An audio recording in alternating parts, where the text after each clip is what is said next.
He's seen as one of the Democratic Party's rising young stars, and after serving as mayor of San Antonio and then Secretary of Housing and Urban Development in the Obama administration, now he's considering a bid to return to the White House in 2020 as president. Julian Castro is our guest today on Close Up. Hey, great Secretary, to be with you. Thank you Thanks for being here. having We me. appreciate it. So, you know, sometimes when we ask these notable figures who come to New Hampshire, what are you doing here? They kind of dance around this question, but you're taking a really straightforward approach to this. Well, I am. I think that you got to be straightforward with folks. First, I'm here at the invitation of the New Hampshire Young Democrats to speak to their annual dinner tonight. Y'all actually have probably the most impressive group of young Democrats. They not only encourage young people to participate by voting, but they also recruit candidates to run for office. And they've had massive success this year in getting people to run in 2018. I've also said, though, that I'm thinking about running in 2020, and I'm going to spend between now and November helping young progressive Democrats get elected across the country, but also get a sense of my own future. And after November, before the end of the year, I'll make a decision about 2020. We're grappling with another mass shooting. What is your plan to put these tragedies into the past and make them a thing of the past? I believe that it is past time for Congress to pass common sense gun control, beginning with universal background checks. I also don't believe that these military-style weapons should be so easily available.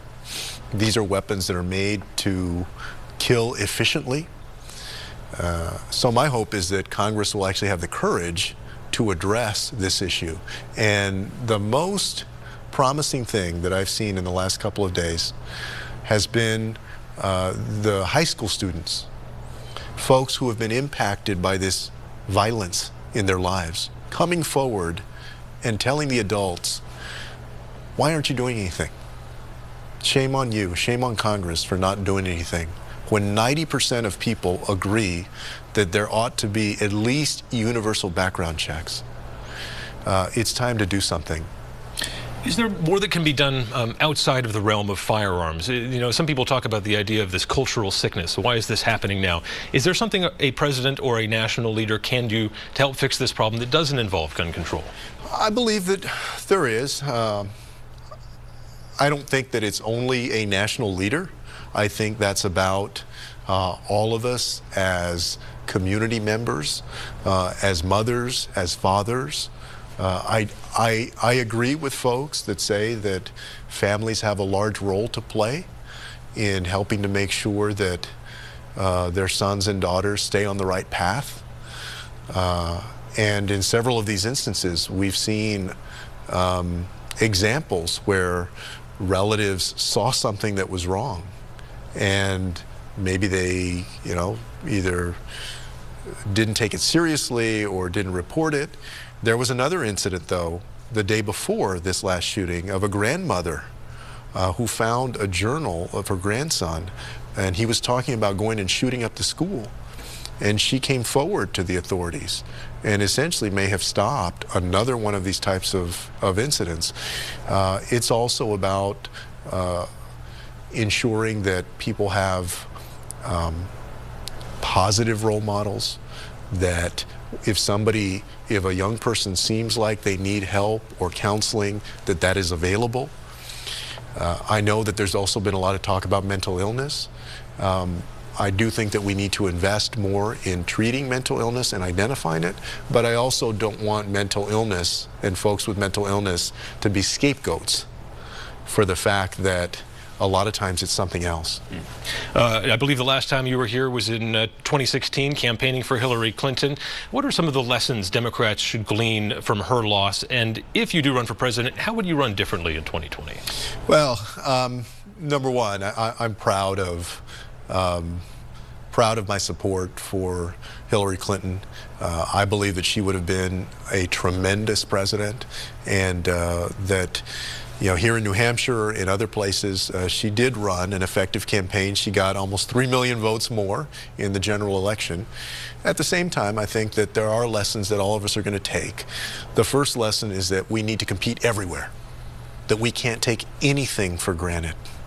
And what you're going to see in 2018 and in 2020 with candidates across the board on the Democratic side is folks going out and campaigning everywhere, speaking to people of all different stripes, whether they live in small towns or big cities, no matter their background.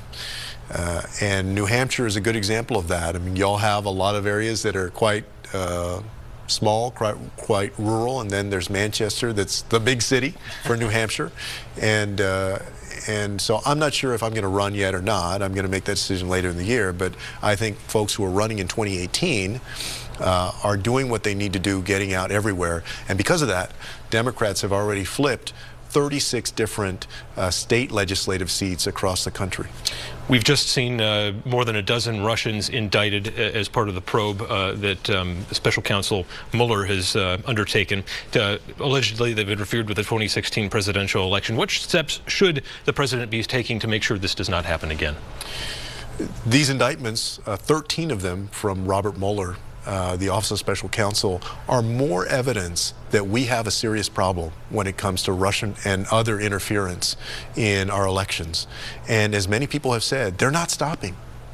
If they're indicting 13, that means there are probably a lot more that are out there that are still doing that kind of interference.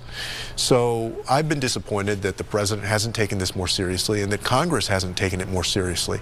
For instance, there is not one national standard for electoral cybersecurity right now. We need to get a national standard in place, and states need to beef up the systems that they have in place so that people can feel that their vote is secure, and so that we can have political cycles that are not as influenced by the propaganda that we saw on social media, Facebook, Twitter, and so forth, like last time. And if we don't act, then what we risk is that basically it's not just a two-party system, it's the two-party system, and then you have kind of a third party that's out there making all kinds of trouble and not serving the American interest, but serving foreign interests, and we don't want that. Well, Secretary Castro, we appreciate your time here, and we're sure we'll be seeing you back again later this year.